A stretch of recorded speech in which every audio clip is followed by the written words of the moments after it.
Okay, so I'm going to try to do the one about muscle in the applications, which is which one? Which one is this? 2.63. This is 2.63, maybe? Okay, so we have information about weight and information about muscle. Yep.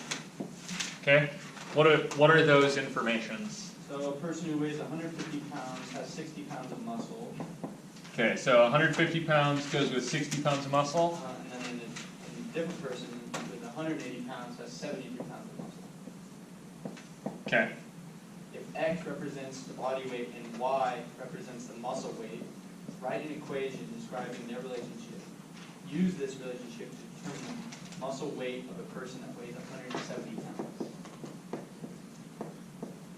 Okay, so I'm supposed to come up with some kind of relationship using that information, and then figure out the muscle weight, or the muscle for someone at 172 pounds? 770. 170 pounds. Okay, so all these problems go exactly the same way.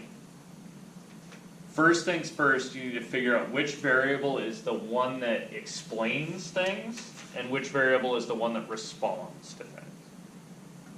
That's not a God-given. That's a you have to interpret the problem a little bit, right? They gave you a big hint on this one. They said the weight is the X and the muscle is the Y, right? So this is the explain and that's the respond, or the input and the output. Cool that? Or the X and the Y. And in order to do these, how do you what are these representing? These lines in your table?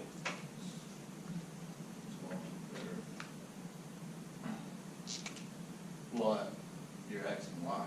Yeah, they're an X and a Y, right? So an X and a Y pair makes a yeah, they make a point.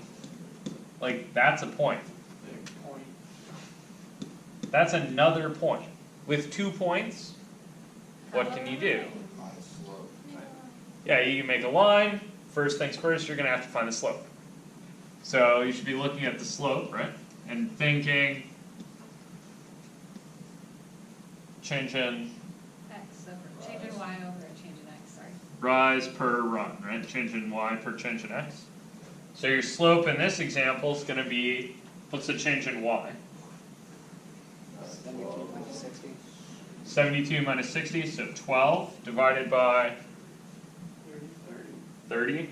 Make sure that those go in this, make sure that your subtracting goes in the same direction. And so another way to do this would be to say that's minus 12 or minus 30. Okay, and maybe we reduce. That's what I was gonna ask, do you always reduce when you can reduce? Sure. Even in a slope? 3/5. Yeah, I'd probably reduce. The reason I'm reducing is really that I'm going to feed this into the next thing, Okay. and that's going to be a little easier for me if it's reduced. So this was just the slope, right? Where do I get the line itself? Solve for Y. Nice. Kind of. Set it equal to y, right? Yeah. So y is what? The slope Slope. So I got my 2/5. times the quantity X minus X1, in that case would be 60. Or 150. Okay, you want to use this as your first Top point? number, yeah. I'm down with that. Okay, so we do x minus one of the x's Plus 180. plus, close. That would be 60. Yep, so that should be a y, right? Should be a Y, yeah. So I'm really looking at that and I'm thinking, my formula that I'm using here, just in case, is y equals m times x minus x1 plus y1. So that formula, I was looking at it, can it, it's the same thing, y plus y1 equals x minus x1? There's an algebraic rearrangement that would be y minus y1 is m times x minus x1. Okay. Yeah, that's totally fine. I'm going to tend to use this one because this is phrased more closely like y equals mx plus b. Yeah. Really, this is more like a function, and this is more like a relation. Okay. You guys know what I mean by function? Input out. Yeah, that's a formula that takes inputs and gives you outputs, right? Okay, so take this guy. What do you do with this guy? Like, this is part of my answer, right? Take 60 from both sides, solve for x. Can you just put the 170 in for x? Totally. Yeah. I'm looking for, find the muscle for somebody with 170 pounds as their weight, right? Yeah. So I should take and plug that into the weight spot in this formula.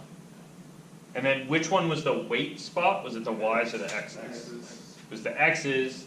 That's going to make my life pretty easy. Really, what I'm doing here is I'm evaluating the function y at x is 170. You see that? And that's going to be 2/5 times, oops, x, No, 170. 170, minus 150 plus 60. Okay, and a little cranking on this. This is really, okay, you did math. So 340 over. So you're like, alright, so 2/5, and then this is 20. Okay, so you're like, okay, so 5 goes into 24 times, so you get 8 plus 60, gives you 68. And this is a perfectly reasonable spot to check your answer with Photomath. Or a calculator. Right? Like this stuff. That should be really, really easy. Okay, what does the 68 mean? Yeah, so if I was gonna phrase this, right, like a good person solving word problems, I would say, I expect that a person weighing 170 pounds will have 68 pounds of muscle. Guess I'm good with that? Okay. Separate question that you could have been asked but weren't. How much will a person weigh if he has 68 pounds of muscle? Oh, cool. That's another question you could have been asked. Not the one I was going to highlight, but definitely another question you could have been asked. So another question you could be asked is, who has, like, how much would you expect a person to weigh if they have 90 pounds of muscle? You guys see that? Yep. How is that different than the one I just did? You're putting in a different value. I'm putting in a different value and I'm putting it into y instead of x. Putting it into y is going to be harder, right? Because you have to do algebra. If they give you the output, you have to track back to find the input, and that's harder than if you just track forward, right? Could we do that with? Yeah. Sure. Can I highlight the other thing? Oh yeah, sorry. So the other thing I was going to highlight is, what does the 2/5 mean? It's the slope. What does it mean now? Every two, hold on. It's the rate at which your muscle increases and decreases with weight. Yeah, kind of. How much muscle you have to So what? Yeah. So what are the units on this? What were the change in x's? Yes. It's weight over weight. Yeah. So this is weight over weight. Muscle. This is change in y's, right? Muscle over weight. So this is 2. So for every 2 pounds of muscle, you will have 5 pounds of body weight. Yeah, you could think about it that way. You could think about it. You could also think about it as, if you gain 5 pounds, you expect that 2 pounds of that is muscle. That make sense? That's not really how weight gain works, right? But that's how people getting bigger works, right? Cool? Alright, let's do the other way. So if we had the other way, right? So the other question would be, find the weight for someone with, say, 90 pounds of muscle.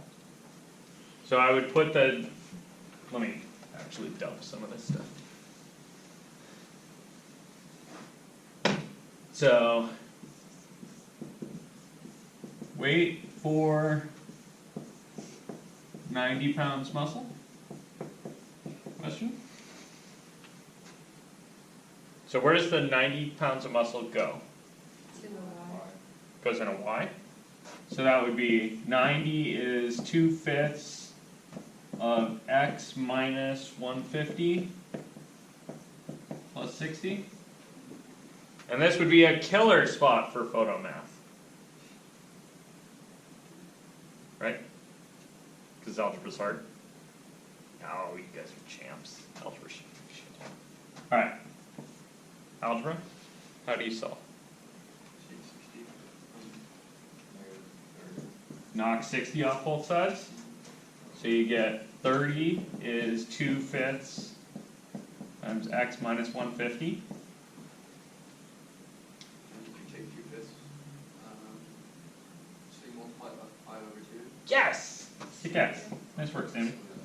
Multiply by 5/2 on both sides. So 5/2 of 30 is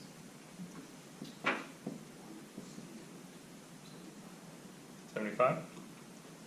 Is x minus 150. And add 150 to both sides. So that'll get you to 225 is x. Will you get the same thing if you distribute the 2/5 over? Yeah. Okay. Yeah, so another thing you could do, right? Cause that's my first step is then like distribute, so I'm like. Yeah, you guys are trained to evaluate, right? Right. Like we spent a lot longer training you to evaluate, so you just do that naturally. That's totally fine. Okay, So if you distribute this uh-huh, and then simplify and then do your 2 reversing steps, okay, that'll work too. perfect, cool. You guys all good with that? If I was gonna phrase this as a sentence, what would I say? For a person that has 90 pounds of muscle, they should weigh 225 pounds. Yep, I expect that a person with 90 pounds of muscle would weigh 225 pounds. Those are probably give or takes, right?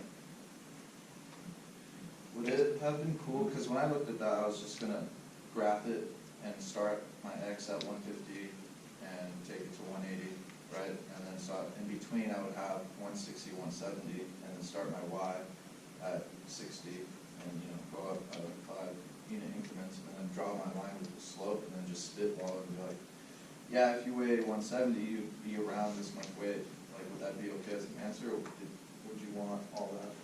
The 5-pound increments is my only problem with what you just described. 2-pound increments. So what you could do is certainly reasonable, is you could approximate at least graphically.